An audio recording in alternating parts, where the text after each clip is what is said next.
ዘኦርቶዶክስ ሚዲያ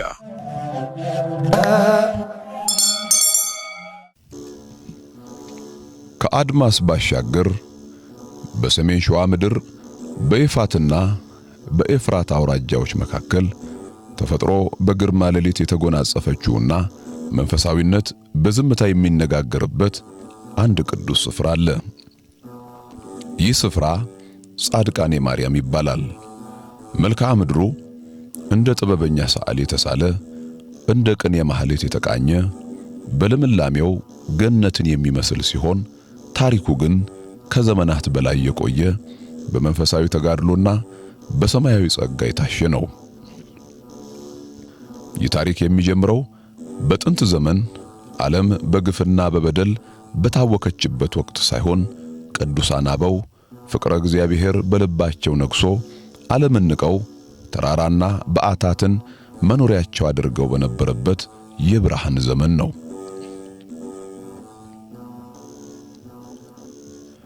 የገዳሙ መሰረት የተጣለው በአፄ ይኩኖ አምላክ ዘመነ መንግስት እንደሆነ የታሪክ ድርሳናት ያወሳሉ።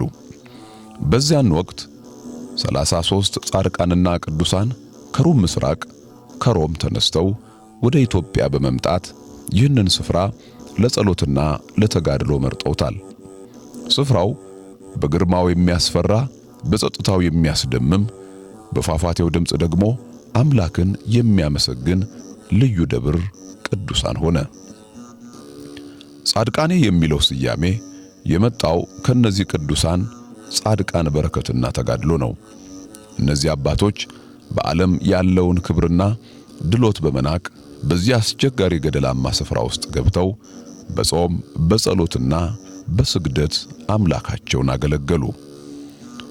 በጊዜያቸውም የነበረው ጽናት አዕይንተ ልቡና የልብ ዓይኖች የሚከፈቱበት፣ ስጋዊ ፍቃድ ለሰማያዊ ትእዛዝ የሚገዛበት ነበር። ጌታችን መድኃኒታችን ኢየሱስ ክርስቶስም ለቅዱሳን አባቶች ይህንን ቦታ የረገጠ በስማችሁ የተማጸነና በበዓታችሁ የተሳለመ ሁሉ ኃጢአቱ ይሰረይለታል የሚል የምህረት ቃል ኪዳን ሰጣቸው። የጻድቃኔ ማርያም ተአምራት ከቃላት በላይ ናቸው። ገዳሙን የከበቡት ዓለቶችና ፏፏቴዎች እያንዳንዳቸው የሚናገሩት የራሳቸው ምስጢር አላቸው። ታላቁ ተአምር የሚጀምረው ከገዳሙ መግቢያ ላይ ካለው የቃል ኪዳን ጠበል ነው። ይህ ጠበል እንደ ማንኛውም የውሃ ምንጭ ዝም ብሎ የሚፈስ ሳይሆን በእምነት ለመጣ ሁሉ ፈውስን የሚታደል ማየ ሕይወት ነው። የታመመው ይፈወስበታል፣ አጋንንት ያደሩባቸው ነፃ ይወጡበታል፣ ልጅ ያጡትም ማህፀናቸውን ይከፍቱበታል። በተለይም በየዓመቱ በግንቦት 21 ደብረ ምጥማቅና በሌሎች ታላላቅ በዓላት ወቅት በሺዎች የሚቆጠሩ ምዕመናን በገደሉ አፋፍ ላይ ሆነው ሲያመሰግኑ ድምጻቸው በሸለቆ ውስጥ እያስተጋባ ለኪ ሰላም ለኪ ሲሉ ሰማይና ምድር የተገናኙ ይመስላል።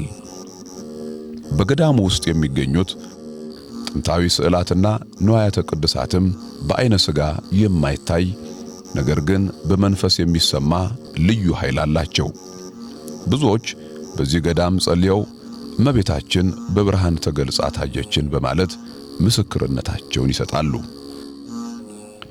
የጻድቃኔ ማርያም አዲስ መልክ ደግሞ የታሪክና የዘመናዊነት ድብልቅ ነው። ድሮ በሸራና በድንጋይ ተጠልለው የነበሩት አብያተ ክርስቲያናት ዛሬ በግርባ ሞገስ በታነጹ ሕንጻዎች ተተክተዋል። ሆኖም ግን ያ ጥንታዊ መንፈሳዊ ግርማ አልተለወጠም። አዲሱ ሕንጻ ቤተ ክርስቲያን እንደ ጽዮን ተራራ ከፍ ብሎ ሲታይ፣ በዙሪያው ያለው ደንና ፏፏቴ ግን እንደ ተፈጥሯዊ ዘበኛ ሆነው ይጠብቁታል። ወደ ገዳሙ የሚወስደው መንገድ እንኳ በራሱ አንድ አይነት መንፈሳዊ ጉዞ ነው። ጸጥታው፣ ንጹህ አየሩና ከከተማው ጫጫታ ርቆ መገኘቱ ወደ ውስጣዊ ማንነት እንድንመለከትና ከአምላክ ጋር እንድንነጋገር ያደርገናል። ገዳሙ አሁን ካለው ውበት ባሻገር የታሪክ ማህደርም ነው። በውስጡ የያዛቸው ቅዱሳን መጻሕፍትና የብራና ድርሳናት የኢትዮጵያን ጥንታዊ ስልጣኔ ሃይማኖታዊ ጥልቀት የሚያሳዩ ናቸው። ጻድቃኔ ማርያም ማለት ለኢትዮጵያውያን የሃይማኖት ምሰሶ፣ የተስፋ ደሴትና የሰላም ወደብ ናት። በዚያ ስፍራ የቆሙ ዛፎች እንኳ ቅዱስ ቅዱስ ቅዱስ የሚሉ ይመስላል። በገዳሙ ግቢ ውስጥ ስንራመድ ነፍስን ከሥጋዊ ሥርዓት ተፈታ በሰማያዊ ክንፍ የምትበር ያህል ይሰማል። ጻድቃኔ ማርያም ዝም ብሎ የድንጋይና የሕንጻ ክምችት ሳትሆን የቃል ኪዳን ምድር ናት። አባቶች በላባቸው፣ እናቶች በእንባቸው፣ ቅዱሳንም በጸሎታቸው ያነጹት ታላቃዊ መንፈሳዊ ቤተ መቅደስ ነው። ዛሬም ድረስ ተአምራቱ አልቆመም። ዛሬም ድረስ በሩ ለተቸገሩና ለተጠሙ ክፍት ነው። ይህንን ቅዱስ ስፍራ መጎብኘት ማለት ታሪክን መንካት ብቻ ሳይሆን ከፈጣሪ ጋር አዲስ ቃል ኪዳን ማደስ ማለት ነው። ኦ ድንግል ሰላም ለኪ፣ የጻድቃኔ ማርያም እመቤት፣ የመንፈሳውያን ሁሉ መጠጊያና የቃል ኪዳን እናት፣ ክብርሽ ከምድር ዳርቻ እስከ ሰማያት ከፍ ይበል፣ በረከትሽም በኢትዮጵያና በዓለም ሁሉ ላይ ይፍሰስ። አሜን። አጃና ሚካኤል በኢትዮጵያ ምድር በሰሜን ሸዋ ጥንታዊ ገዳማቶች መካከል የጥበብና የእምነት መናገሻ የሆነችው የሰላ ድንጋይ ሰማይ ስር በአጃና ደብረ ኃይል ቅዱስ ሚካኤል ገዳም ላይ ድንቅ ተአምር ተከስቷል።